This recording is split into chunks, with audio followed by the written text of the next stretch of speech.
بسم اللہ الرحمن الرحیم۔ اختر مورل سٹوریز میں خوش آمدید کہتی ہوں۔ ایک دفعہ کا ذکر ہے کہ ایک دھوبی کی بیوی بادشاہ کے گھر میں کام کرتی تھی۔ ایک دن جب وہ آئی تو وہ بہت خوش نظر آ رہی تھی۔ ملکہ نے پوچھا، آج تم اتنی خوش کیوں ہو؟ اس نے بتایا کہ آج دھنو پیدا ہوا ہے۔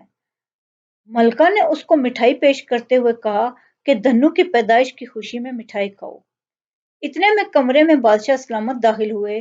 ملکہ کو مٹھائی کھاتے اور اتنا خوش دیکھ کر وجہ پوچھی تو ملکہ نے مٹھائی دیتے ہوئے کہا، یہ کھائیں، آج دھنو پیدا ہوا ہے۔ بادشاہ سلامت نے مٹھائی لی، خوش ہوئے اور مٹھائی لے کر باہر آ گئے اور وزیروں میں تقسیم کر دی۔ کسی نے پوچھا کہ بادشاہ سلامت یہ اتنی مٹھائی کس خوشی میں؟ تو بادشاہ سلامت نے سب کو بتایا کہ آج دھنو پیدا ہوا ہے۔ سب نے مٹھائی کھائی۔ ایک وزیر نے بڑے وزیر سے پوچھا کہ یہ دھنو کون ہے؟ اس نے کہا، مجھے تو معلوم نہیں ہے کہ دھنو کون ہے۔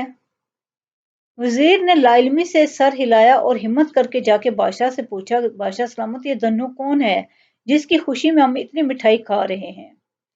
بادشاہ سلامت نے نفی میں سر ہلایا اور بتایا کہ اسے تو علم ہی نہیں، بس اس نے ملکہ کو خوش دیکھا اور ملکہ نے اسے بتایا کہ وہ دھنو کی خوشی میں مٹھائی کھا رہی ہے، لیکن وہ نہیں جانتا کہ دھنو کون ہے۔ وہ ملکہ کے پاس گیا، اس سے پوچھا کہ یہ دھنو ہے کون جس کی خوشی میں ہم نے اتنی مٹھائی کھائی اور اتنی بڑی سطح پہ خوشی بنائی۔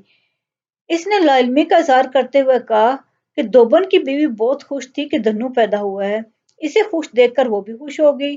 اسے معلوم ہی نہیں کہ دھنو ہے کون جس کی وجہ سے پوری سلطنت میں خوشی منائی گئی ہے۔ اب یہ جاننا بادشاہ کے لیے ضروری ہو گیا کہ یہ دھنو ہے کون۔ دوبن کو بلایا، جب وہ آئی تو اس سے پوچھا کہ یہ دھنو کون ہے جس کی خوشی اتنی بنائی گئی ہے؟ اس نے جواب دیا، جناب والا، یہ میری کھوتی کا بچہ ہے۔